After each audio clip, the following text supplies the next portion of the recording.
Their father built a $20 billion empire. He left it to both of them, and then he told them, from beyond the grave, to fight for it.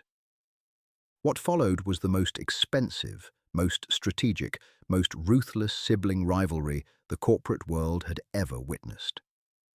A full calendar year of warfare inside one of the most powerful pharmaceutical companies on Earth. And the ending, nobody saw it coming. Welcome to Corporate Chaos Scandals, the place for the most shocking and unbelievable workplace confession stories. From office drama to hidden secrets, nothing is off limits. Before we get into this, make sure you subscribe and like, because we bring you stories like this every week. Charleston Grant was not the kind of man you forgot. He was the kind of man you remembered against your will. Even years later, even in rooms he had never entered, his presence seemed to linger in the temperature of how people talked about him. He had built Grant Pharmaceuticals over 41 years. From a regional drug distribution operation, he had started with $40,000 borrowed from his father-in-law, and a conviction bordering on the irrational that he could build something significant. He was right. Within 5 years, he had 3 distribution contracts with regional hospital networks. Within 15, he had a manufacturing division. Within 25, he had a research and development pipeline that produced 2 of the most prescribed medications in the United States, and a licensing portfolio that generated income across 4 continents. The final valuation of Grant Pharmaceuticals, at the time of Charleston's death at 73, from a stroke he had ignored the warning signs of for 3 years, because slowing down was not a concept he had ever genuinely accepted. $20 billion, over 6,000 employees across offices in 7 countries, a board of 16, a corporate infrastructure of enormous complexity that had been, through most of its existence, fundamentally organized around one man's will. That man's will was also the instrument by which everything that followed was set in motion. He had 2 children. Erica Grant, 41 years old, Chief Operating Officer of Grant Pharmaceuticals for the past 5 years. The person responsible for the daily machinery of a company this size. The supply chains, the manufacturing compliance, the regulatory relationships across multiple jurisdictions, the operational decisions that happened below the level of strategy and above the level of administration. She ran the machine with a precision that people who had worked alongside her for years described not with warmth exactly, but with something close to awe. She was her father's relentlessness, applied to execution rather than vision. Tony Grant, 38 years old, Chief Revenue Officer, the other half of his father's inheritance. Not the relentlessness, but the charisma. Tony could walk into a room of people who had every reason to be skeptical and leave with their commitment and their genuine enthusiasm. He had opened 3 international markets in 4 years and had closed, 12 months before Charleston's death, the largest acquisition in the company's history, a Swiss biotech firm that the board had considered too expensive and, Tony had argued correctly, was exactly the right price for what it would become. They were, between them, a formidable pair. They knew this. They also had the particular, long-standing, complicated relationship of siblings who have grown up in the shadow of an enormous personality and have each developed, in response to that shadow, the aspects of themselves that the shadow did not already occupy. Erica had the operational mastery. Tony had the commercial instinct. They had, in practice, if not always in harmony, complemented each other for years. Charleston had seen this. He had also seen the thing beneath it, the competition, the specific, simmering, never fully resolved question of which of them was actually the better leader. The question that neither of them asked out loud because the company had been Charleston's, and the answer had therefore been irrelevant. He had decided, in a codicil to his will, drafted 18 months before his death, and not shared with anyone until the reading, to make it relevant. The will was read in the offices of Charleston's estate attorneys on a Thursday morning. Erica and Tony sat on opposite sides of the conference table. They had not spoken directly in the 48 hours since the funeral. Not out of hostility, but out of the particular grief that makes some people reach toward others and makes others go very quiet and very internal. Erica was internal.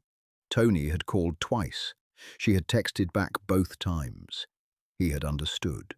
The standard provisions were read first: the personal estate, the properties, a primary residence in Charlotte, a lake house in South Carolina, an apartment in New York. The charitable endowments that Charleston had established over the decades, some of which his children had not known the full scope of. The personal financial accounts, then the corporate provision. Grant Pharmaceuticals, in its entirety, the controlling stake, full operational authority, co-stewardship of the board, passed jointly to Erica and Tony Grant. Neither of them reacted. They had both expected something like this. It was, in the most straightforward reading, what Charleston would have done. Then the attorney said, "There is a codicil." He read it. Charleston Grant, being entirely of sound mind and in full possession of his faculties and his knowledge of his children's respective capabilities, had determined that joint stewardship of a company this size required not a committee but a deciding voice. Therefore, effective 30 days from the date of reading, Erica Grant and Tony Grant would each assume full operational authority over their respective divisions, with access to company resources, personnel, and budget at the CEO level, for a period of 1 full calendar year. At the end of that year, an independent oversight committee of 3 external corporate governance experts would assess the net profit growth attributable to each executive's decisions. Whoever had generated the greater growth would assume the role of sole CEO and controlling operational authority of Grant Pharmaceuticals. The codicil contained one additional provision. If either party was found to have engaged in actions that harmed the company's overall position in order to advantage their own metrics, if, in other words, the competition became sabotage, both parties would forfeit the right to assume sole leadership, and the board would appoint externally. The attorney looked up. Tony said, "He's actually joking." The attorney said, "He was not, I'm afraid. The codicil was reviewed by 3 independent legal advisors prior to execution and is fully binding." Erica said nothing. The attorney described the expression on her face as unreadable. The people who knew Erica Grant would have told him that unreadable was her face preparing. The 30-day period before the competition formally began was nominally for transition, for grief, for the operational handover that leadership changes require. Erica used it as a reconnaissance exercise. She had been COO. She knew the operational structure of Grant Pharmaceuticals with a depth that no one else in the building could match, because she had built most of it. But she now needed to look at it through a different lens. Not how to make the machine run, but how to make it run faster than anything Tony could generate.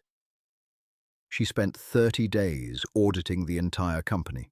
Every contract, every budget line, every supplier relationship, every regulatory filing timeline, every manufacturing efficiency metric. She was looking for everything that was costing the company money that it should not be costing, every process that was slower than it needed to be, every opportunity for structural improvement that had been identified and then deprioritized. She found 9 significant areas. She ranked them by potential impact. She built an execution plan. Tony used the 30 days differently. He flew. Japan, Germany, Abu Dhabi, Sao Paulo. He had been in preliminary conversations with potential partners in each location for months. Conversations that had been proceeding at the measured pace of large corporate negotiations. He now accelerated all of them. He was transparent with each party about what was happening at Grant Pharmaceuticals. He told them directly that the company was in leadership transition and that he intended to be running it by year's end, and that he was offering them, if they committed before the formal competition began, preferred terms on whatever partnership structure they agreed. 2 of the 4 responded positively within the 30 days. He brought those conversations to term immediately. He logged the projected revenue with the Oversight Committee on day 1. On the first morning of the formal competition, Erica and Tony met in the executive boardroom. They had their respective senior teams on opposite sides of the long table. The 3-person Oversight Committee sat at the end. There was a quality in the room that the committee chair later described as the most charged professional atmosphere he had ever sat in. Tony said, "May the best person win." Erica said, "That's the plan." The year began. Quarter 1 belonged to Erica. It was always going to belong to Erica. This was the quarter where operational efficiency would dominate revenue generation, because structural improvements produce results faster than market development. And Erica had spent 30 days identifying exactly which improvements would produce results fastest. The supply chain restructure. She had identified in her audit 3 major logistics contracts that had been in place for between 7 and 12 years and had not been competitively retendered in that time. She went to market on all 3 simultaneously. The new contracts she negotiated produced combined savings of $44 million in the first 6 months alone. Not revenue, savings. But savings go directly to profit, which was what the metric was measuring. She brought one key manufacturing process back in-house. Grant had been outsourcing the production of a secondary component in its highest volume drug to a third-party manufacturer whose costs had increased significantly over 3 contract cycles.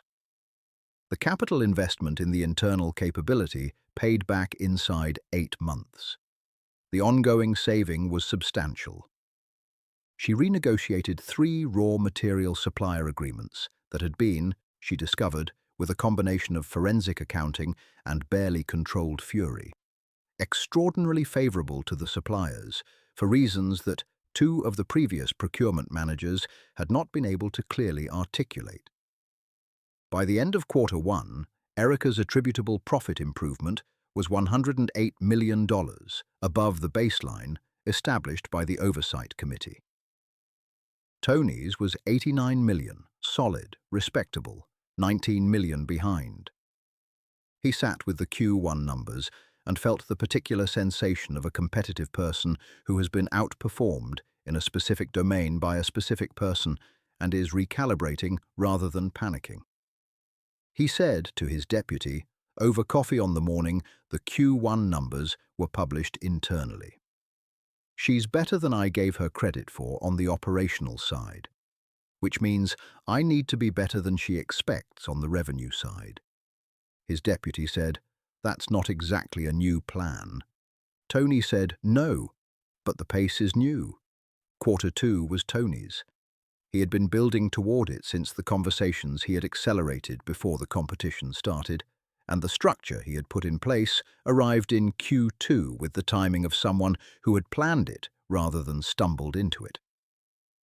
The Japanese partnership, a co-development and licensing arrangement for a compound in Grant's existing pipeline that was entering Phase 3 clinical trials, delivered its first contracted payment in April. The distribution arrangement in the Gulf, finalized in week 3 of the competition, began generating revenue from a market that Grant Pharmaceuticals had previously had no direct presence in. He also completed, in the second month of quarter 2, a licensing agreement for a second compound, one that had been sitting in Grant's IP portfolio, fully patented and fully developed, for 3 years without a commercialization strategy, because it addressed a therapeutic area that was not Grant's primary focus. Tony had identified it in his 30-day audit. He had found a European manufacturer with existing regulatory approval in the relevant area and had negotiated a licensing structure that gave Grant royalty income on every unit sold without any additional manufacturing investment. This last move generated significant attention from the board. It was the kind of creative monetization of existing assets that was entirely within Tony's domain and that nobody else in the building had seen. By the end of Q2, Tony's cumulative attributable profit improvement was $211 million. Erica's was $197 million. Tony was $14 million ahead. Erica looked at the Q2 numbers on a Friday evening in her office. She looked at them for a long time without speaking. Then she closed her laptop, drove home, and spent the weekend running. When she came back on Monday morning, she had a new plan. The second half of the year was where the contest became something that the Oversight Committee's chair, in the account he gave to a business publication some years later, described as the most extraordinary corporate performance he had ever observed. Not because of what Erica and Tony did to each other. Nothing crossed the line. Neither of them sabotaged the other. Neither of them made decisions that harmed the company's position to improve their own metrics. The founding condition of the competition, that it could not become sabotage, was upheld throughout. What made it extraordinary was what they did independently, in response to each other, under the pressure of the contest. Erica had spent the weekend running and thinking about the IP licensing approach Tony had executed. She had found it elegant. She found things she considered elegant annoying in circumstances like these. She also recognized, when she stopped being annoyed, that the approach he had used in the commercial space had a parallel she had not yet explored in the operational space: the monetization of underutilized internal capability. She identified, in the third quarter, a Grant manufacturing facility in Ohio that was operating at 63% capacity. She negotiated a contract manufacturing arrangement with a smaller pharmaceutical company that did not have its own production infrastructure. Grant would manufacture that company's product on the excess capacity, charging a fee that covered cost plus a margin. This generated revenue from an asset that had been sitting at partial utilization without any commercial strategy attached to it. Tony, watching the Q3 numbers accumulate, saw what she had done and recognized the principle behind it. He went looking for the equivalent in the commercial space. He found it in the distribution network. Grant had developed over the years significant distribution infrastructure in 3 markets where its own product portfolio was relatively thin. He identified 2 smaller companies with stronger product portfolios in those markets and structured distribution partnerships. Grant's infrastructure, their products, a revenue-sharing model that generated income without requiring any additional product investment from Grant. The third quarter produced the tightest numbers of the year. $18 million separated them at the end of it. Erica was ahead. The fourth quarter was where everyone in the building held their breath. October, November, December. The numbers accumulated day by day in the Oversight Committee's tracking system, which was the only place where the full picture was visible. Both teams had their own running estimates. Both were close to accurate. Both knew by the first week of December that the margin was narrower than either of them had anticipated when the year began. Both of them pushed. They pushed hard. Tony closed a partnership conversation that had been running for 5 months in 11 days by flying personally to the location and sitting in the room until it was done. Erica completed a supply chain restructure that she had been managing over 3 months in a single week by running parallel work streams simultaneously and personally managing the sign-off process. They were, to the people who worked for each of them, extraordinary to be around in those final weeks. Not easy to be around, demanding, focused, relentless in the way that only people operating at their absolute edge can be. But extraordinary. December 31st. Both submitted their final numbers to the Oversight Committee. January 3rd. The committee met with the auditors for 3 days of verification, January 6th. The committee convened a formal presentation. The chair said, "The net profit growth attributable to Erica Grant's operational decisions over the course of the competition year amounts to $312 million above the established baseline." He said, "The net profit growth attributable to Tony Grant's commercial decisions amounts to $309 million above the established baseline." He said, "Erica Grant wins by $3 million. Under the terms of the codicil, she is entitled to assume the position of sole CEO and controlling operational authority of Grant Pharmaceuticals. $3 million on a $20 billion company. After 365 days of the most intense internal competition anyone in that room had ever witnessed. Tony was very still. Erica was very still. And then Erica put down the pen she had been holding and said, "I want to propose something." She said, "I have thought about this possibility, that the margin might be this small, for the past 6 weeks, and I have a proposal that I want to put to the committee and to Tony before anyone makes an irreversible decision." She said, $3 million is less than 1% of the combined growth we generated. Over $312 million of operational improvement and $309 million of commercial growth happened simultaneously because we were both running as hard as we possibly could. That is what this company's leadership team is capable of when the motivation is at its highest. She said, "My proposal is this: that the margin is insufficient to justify the division of a leadership structure that has just demonstrated, empirically, that it performs at its best when both of us are operating at full authority. That the appropriate outcome of this competition is not the appointment of a sole CEO, but the formalization of a joint leadership structure, CEO and President, with clear delineation of authority and a governance framework that prevents the ambiguity that has made joint leadership difficult for companies in the past." She looked at Tony.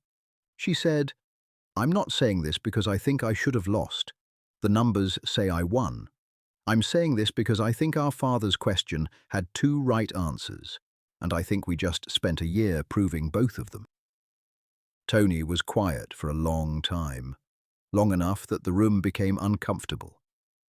Then he said, "Dad is absolutely furious somewhere right now." Erica said, "I know." They both laughed, the kind of laugh that a year of the most intense professional competition of their lives and a lifetime of growing up as Charleston Grant's children had built pressure toward and finally released. The board voted unanimously to accept the proposal.